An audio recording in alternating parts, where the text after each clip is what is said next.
एके दिवशी सम्राट अकबर आपल्या दरबारात बसले होते. दरबारात मोठमोठे मंत्री, सेनापती, विद्वान आणि व्यापारी उपस्थित होते. चर्चा चालू असतानाच अकबर म्हणाले, मला सांगा, या जगात सर्वात मोठी ताकद कोणती? कोणी म्हणाले पैसा, दुसरे म्हणाले सैन्य, तिसरे म्हणाले राजसत्ता. पण बिरबल शांत बसला होता. अकबर म्हणाले, बिरबल, तू काही बोलत नाहीस? बिरबल हसून म्हणाला, महाराज, या जगात सर्वात मोठी ताकद म्हणजे बुद्धी आणि योग्य वेळी घेतलेला योग्य निर्णय. दरबारातील काही लोक हसू लागले. एक मंत्री म्हणाला, बुद्धीने युद्ध जिंकता येत नाही, त्यासाठी सैन्य लागते. बिरबल म्हणाला, महाराज, मला एक दिवस द्या, मी सिद्ध करून दाखवतो. अकबर तयार झाले. दुसऱ्या दिवशी बिरबलाने राजवाड्याच्या बागेत एक मोठा हत्ती आणला. मग त्याने 4 लोकांना बोलवले. पहिल्याला म्हणाला, हा हत्ती विकत घे. तो म्हणाला, माझ्याकडे पैसे नाहीत. दुसऱ्याला म्हणाला, तू हा हत्ती उचल. तो घाबरून म्हणाला, हे अशक्य आहे. तिसऱ्याला म्हणाला, तू ह्या हत्तीला नाचव. तोही अपयशी ठरला. शेवटी बिरबलाने एका छोट्या माहुताला बोलवले.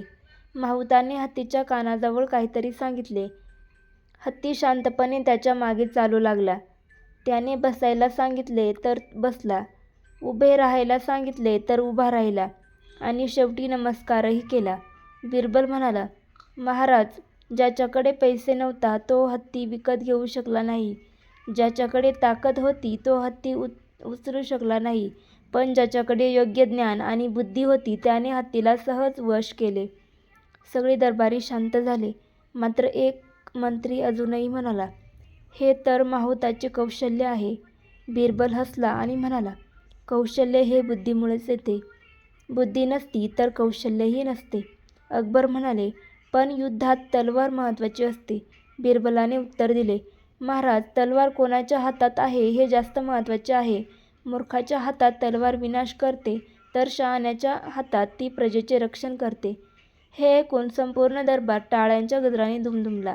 अकबर आनंदाने म्हणाले, बिरबल, आज पुन्हा एकदा तू सिद्ध केलेस की खरी शक्ती शरीरात नसते, संपत्तीत नसते, तर बुद्धी, संयम आणि योग्य निर्णयात असते. तेव्हापासून अकबर जेव्हा कोणताही मोठा निर्णय घेत असत तेव्हा ते प्रथम बिरबलाचा सल्ला घेत असत. बोध, बुद्धी, संयम आणि योग्य निर्णय हे कोणत्याही ताकदीपेक्षा श्रेष्ठ असतात. पैसा आणि शक्ती तात्पुरती असते, पण शहाणपण आयुष्यभर उपयोगी पडते.